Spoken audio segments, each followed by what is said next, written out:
Good morning, students. Welcome back to the English class. Today we are going to start with the poem The Clothes Line by Merlion K. Walker. This poem we have already discussed in our Zoom class, but still today we are sending you a video so that you can be thorough with this poem. So let's start with the poem. A clothesline was a news forecast to neighbors passing by. There were no secrets you could keep when clothes were hanged to dry. The first stanza here says that, or you can say, the poetess here want to tell you that the clothesline, the thin line which is used to hang the clothes to dry outside the house, is a news forecast, is a news prediction to the neighbors who pass by our houses, and there cannot be any secrets from the neighbors that can be hidden. It also was a friendly link, for neighbors always knew if company had stopped on by to spend a night or two. So, here the clothesline also plays a friendly link between the neighbors and the person who is living next to the door, as they get to know if there is any guest or any kind of a group of people who have arrived to visit that house, because the clothesline is full of the clothes the next day, as they shows that there are the guests who want to stay a night or two, means they can guess it by the numbers of the clothes which have been hanged outside the house. For then you would see the fancy seats and towels upon the line. You would see the company tablecloths with intricate design. Yes, you can also see the fancy seats. Yes, you must be knowing that when you have with a guest in your house, your mothers, your grandmothers take out the good bed sheets, good tablecloths with a very complex, very beautiful designs to impress your guest. So whenever they change there every time, and the neighbors get to know with these fancy bed sheets, with the tablecloths and all that yes, there is a special guest in the house.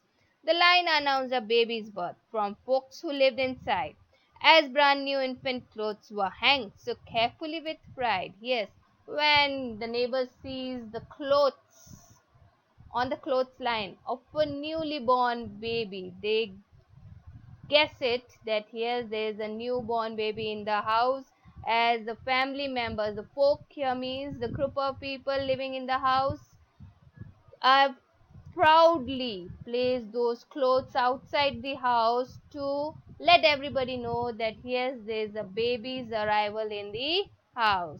The ages of the children could so readily be known by watching how the sizes change. You would know how much they would have grown. Yes, as and when the children's age grows up, the size of the clothes also increases, and with the increase in the size of the clothes, again the neighbor gets to guess the ages of the children in the house.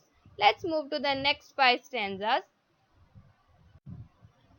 It also told when illness struck, as extra sheets were hung, then night clothes and the bathrobe too haphazardly were strung. So, when there is anybody ill in the house, you can see the extra bed sheets, the extra bathrobes, and all that which have been dried outside the house. Again, the neighbors get to guess the things that there is anybody who is ill in the house. It also said on vacation now, means when the clothesline are empty.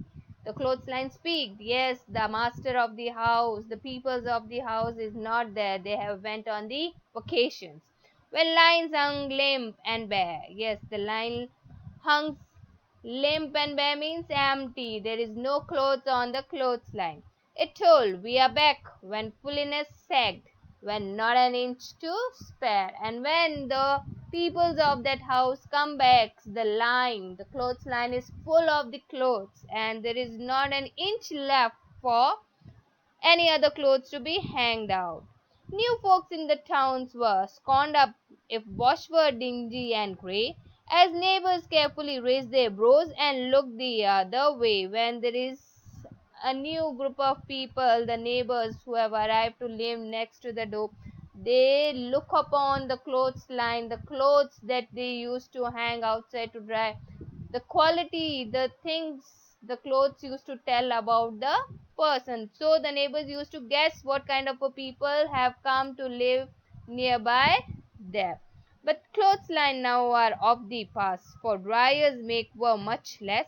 Now what goes on inside a house is anybody's guess. But now here the poet is so unhappy, as the clothesline are now the past. Nobody uses the clothesline now, because nowadays the dryers have taken their place.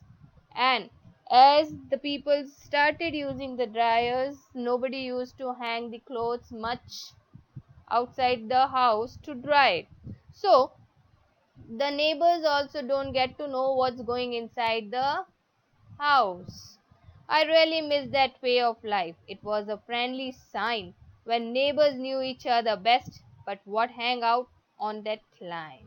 By what hang on that line? So here, yes, the poet misses the older days, because now the dryers have taken the places of the clothesline, and nobody used to hang the clothes outside the house to dry. And there is no friendly sign that can be seen between the neighbors and that folk of the people who live in the house, because they don't get to know about each others.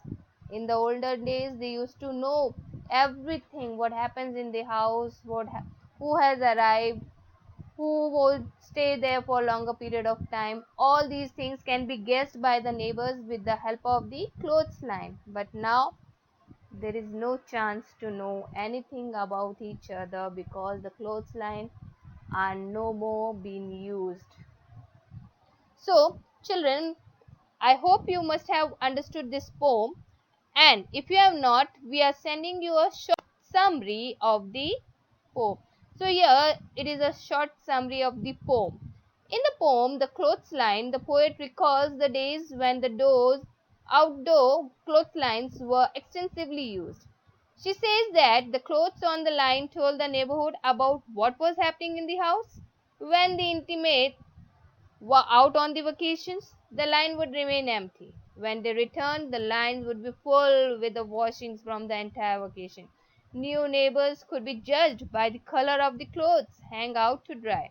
But now, dryers have taken the place of clothesline, and the poet misses those days when the clothesline were an effective means of communication between neighbors. Okay, children, for today we have this much only in our English class. We will meet soon with a new chapter and a new story. Till then, take care. Have a nice day.